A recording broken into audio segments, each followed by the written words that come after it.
আপনার কি জানা আছে শয়তান হুজুর পাক সাল্লাল্লাহু আলাইহি সাল্লামকে তার 6টি দুর্বলতা সম্পর্কে বলেছিলেন? একবার হুজুর পাক সাল্লাল্লাহু আলাইহি সাল্লাম শয়তানকে দেখলো। তাকে দেখে অনেক দুর্বল মনে হলো। তারপর নবী করিম সাল্লাল্লাহু আলাইহি সাল্লাম তাকে জিজ্ঞেস করলো, তোর এইরকম অবস্থা কেন? তারপর শয়তান বলল, হে আল্লাহর রাসূল, আমি আপনার উম্মতের 6টি কাজের কারণে খুবই চিন্তিত এবং এই 6টি কাজ আমি একেবারেই পছন্দ করি না। এর কারণে আমাকে এত দুর্বল মনে হচ্ছে। প্রথম, এরা যখন একে অপরের সাথে দেখা হয় তারা সালাম দেয়। 2 নাম্বার, দেখা হওয়ার পরে এরা মুনাফা করে। 3 নাম্বার, যে কোনো কাজ করার প্রথমে ইনশাআল্লাহ বলে।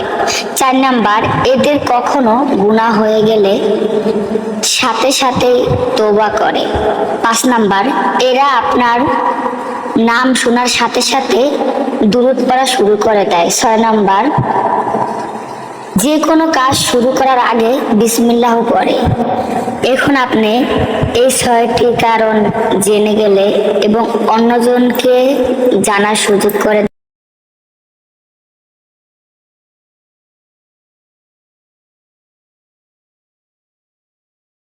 আপনার কি জানা আছে শয়তান হুজুর পাক সাল্লাল্লাহু আলাইহি সাল্লামকে তার 6টি দুর্বলতা সম্পর্কে বলেছিলেন? একবার হুজুর পাক সাল্লাল্লাহু আলাইহি সাল্লাম শয়তানকে দেখলো। তাকে দেখে অনেক দুর্বল মনে হলো। তারপর নবী করিম সাল্লাল্লাহু আলাইহি সাল্লাম তাকে জিজ্ঞেস করলো, তোর এইরকম অবস্থা কেন? তারপর শয়তান বলল, হে আল্লাহর রাসূল, আমি আপনার উম্মতের 6টি কাজের কারণে খুবই চিন্তিত এবং এই 6টি কাজ আমি একেবারেই পছন্দ করি না। এর কারণে আমাকে এত দুর্বল মনে হচ্ছে। প্রথম, এরা যখন একে অপরের সাথে দেখা হয় তারা সালাম দেয়। 2 নাম্বার, দেখা হওয়ার পরে এরা মুনাফা করে। 3 নাম্বার, যে কোনো কাজ করার প্রথমে ইনশাআল্লাহ বলে। 4 নাম্বার, এদের কখনো গুনাহ হয়ে গেলে সাথে সাথে তওবা করে। 5 নাম্বার, এরা আপনার নাম শোনার সাথে সাথে দুরূদ পড়া শুরু করে দেয়। 6 নাম্বার, যে কোনো কাজ শুরু করার আগে বিসমিল্লাহ পড়ে।